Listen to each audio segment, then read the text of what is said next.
Non. Alors, je suis né dans une famille d'origine juive qui venait de Pologne avant la guerre et j'étais enfant donc en 1942-43 pendant la période où Anne Frank était dans la cachette et j'étais en France à Paris et on a été raflé pendant la rafle du Veldiv. Certains, peut-être, il y a un film qui s'appelle La Rafle.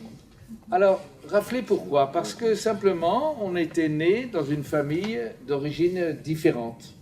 Et à cette époque-là, la France avait été envahie par les nazis et il y avait les lois raciales. Les lois raciales, ça veut dire que, par exemple, des gens qui sont d'une couleur différente de peau, qui n'ont pas les mêmes croyances, qui n'ont pas les mêmes origines, d'un seul coup, ils n'ont pas les mêmes droits. Vos professeurs, par exemple, qui sont là, s'ils étaient juifs, eh bien, ils n'avaient plus le droit d'exercer.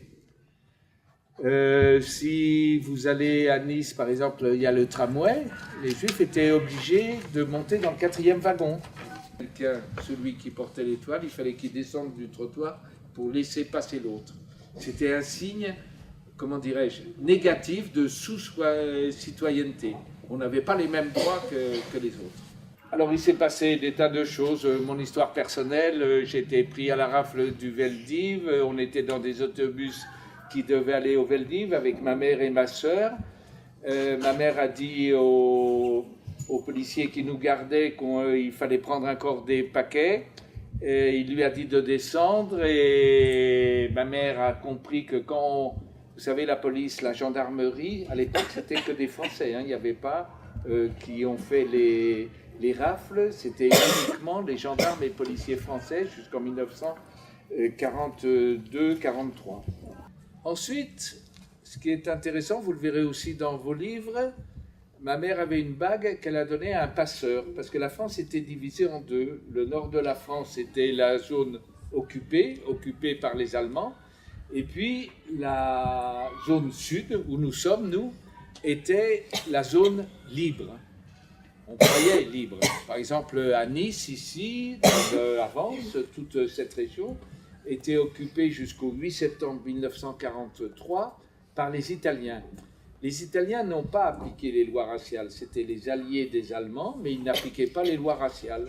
Ils considéraient, par humanité, qu'il n'y avait aucune raison, parce qu'il y avait des gens qui étaient, comme on l'a dit tout à l'heure, différents, nés en plus des enfants. Hein. Moi, j'avais 4 ans, 5 ans à cette époque-là. Il n'y avait aucune raison pour qu'on les arrête. D'abord parce qu'à ce moment-là, on pensait uniquement à l'arrestation. On nous a mis tout de suite, après avoir été arrêtés par la milice française, dans un camion qui nous a conduits au camp de Rivesaltes. Rivesaltes, c'est à côté de Perpignan. C'était un camp d'internement où il y avait d'abord les Espagnols, les républicains espagnols qui fuyaient la guerre d'Espagne. On nous a mis là dans des conditions, bon, c'est pas la peine, disons, d'en parler trop longtemps, mais vous comprenez très bien que les conditions étaient difficiles, tant au point de vue nourriture que hygiène. Bon, ça, c'est, disons, c'est le lot de tous les camps d'internement qui sont difficiles à vivre. Donc, à partir de là, ma sœur et moi, on a été séparés et on a été cachés dans des fermes jusqu'à la libération. On changeait souvent de ferme parce que les gens qui nous cachaient, c'était soit par humanité, simplement ils considéraient que des enfants, il n'y avait aucune raison de les arrêter, ils n'avaient rien fait, c'était des enfants, ils n'étaient pas violents. Soit parce que les gens qui nous cachaient pour faisaient partie de la résistance française, soit pour de l'argent, ça arrivait aussi. Alors on changeait souvent de ferme et un enfant, même petit, sent très bien les gens qui lui veulent, les adultes qui lui veulent du bien et les adultes qui lui veulent du mal où il ne sera pas bien. Moi, je ne parlais pas, c'est pour ça que je parle un peu plus, parce que ma langue maternelle, c'est pas le français, c'est le yiddish. Le yiddish, c'est la langue que parlaient les Juifs d'Europe centrale. et que je continue à parler. Ich will dir gerne sagen in Yiddish, was will, c'est des Elbezarf et des... Voilà, je vous dis, ça ressemble à l'allemand, c'est d'origine allemande du Moyen-Âge, et c'est une langue qui est peu parlée, mais qui est encore parlée aux États-Unis, en Israël et puis en Europe, puisque à Nice, on anime un atelier de Yiddish qui était une culture très florissante à l'époque. Il y a eu les camps de concentration, comme Rivesaltes, où j'étais, et les camps d'extermination. Les exterminations, donc ils ont construit de façon industrielle des chambres, ce qu'on appelle les chambres à gaz. Imaginez la chambre à gaz qui reste, elle est grande comme celle-ci.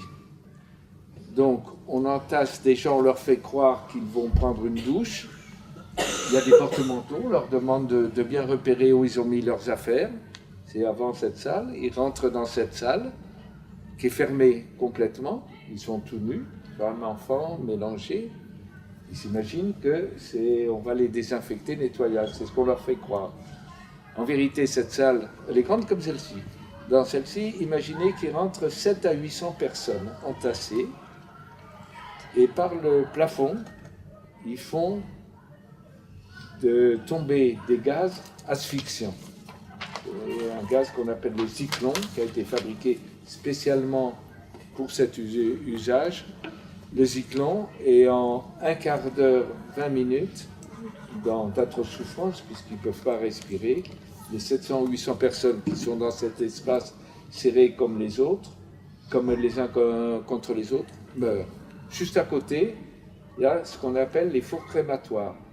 Les fours crématoires, parce que les nazis ne voulaient pas qu'il subsiste de preuves.